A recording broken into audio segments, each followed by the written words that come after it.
Good morning, Water Walkers.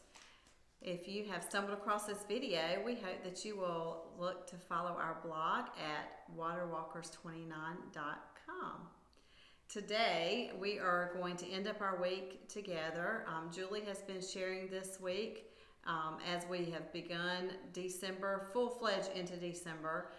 She's talked a lot about Advent and what that means and what it stands for, and she tied it in a lot to the faith of Mary. And so I'm going to share something that stuck out with me, and that was on Monday, Mindful Monday. Be still was the hashtag that she used.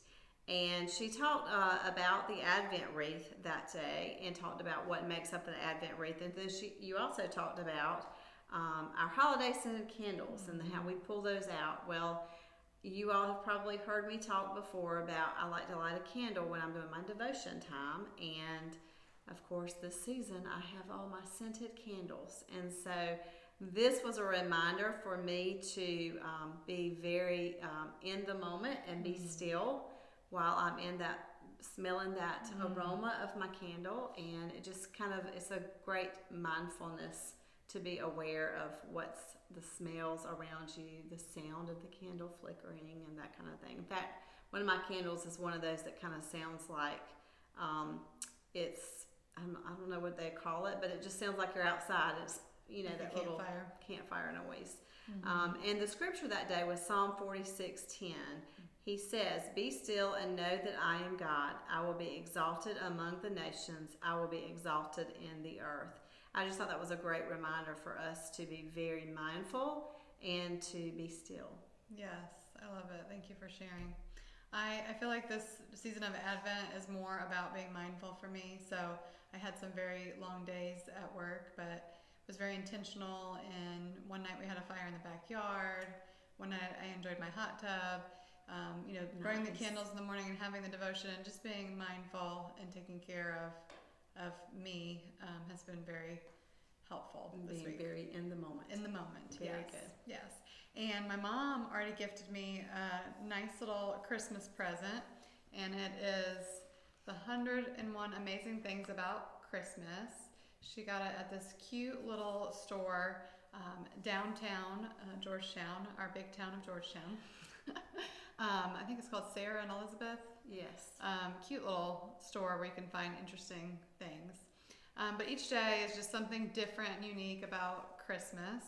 And so on day 20, it was titled Wreaths and Well-Rounded Christmas. And it talked about Advent. And I've realized this week in sharing on Advent that there's a lot of people that don't really know much about Advent, or maybe you don't celebrate it, honor it in your church.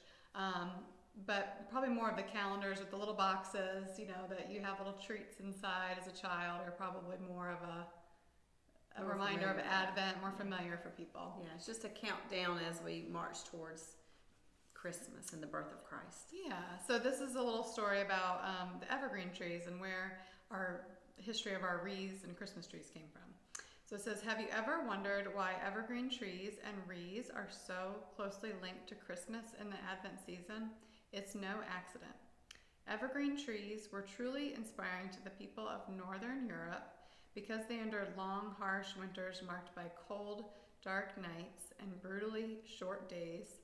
The climate-defying strength and grandeur of evergreens were awe-inspiring. Here were trees not even winter could defeat. Because the tree's strength in the face of impossible odds, Christians saw them as a symbol for their faith. During the Advent season, they took limbs from the evergreen trees and fashioned them into wheel-shaped decorations. During the early part of the Middle Ages, they began placing a candle in the wreath to symbolize the light of Jesus brought into the world with his birth. These Advent wreaths were the first symbols to enjoy widespread use among Christians of the North. At first, people were made marks on the candle to represent each day of Advent. Later, in the mid-800s, believers began using more candles, with a new one being lit during each day of Advent. It says, every year we celebrate the holy season of Advent, oh God. And that's by Carl Ranner. How interesting. Yes. So the strength of the trees, I just think that's so cool. So in moment where we are to be still and be gentle and be mindful and merry, and then have these grander, evergreen, strong trees of our faith. It's just, a balancing act. It surely is. So I've enjoyed this week, and I'm looking forward to hearing from Deborah next week. So Join us. yes, and let's go walk on water.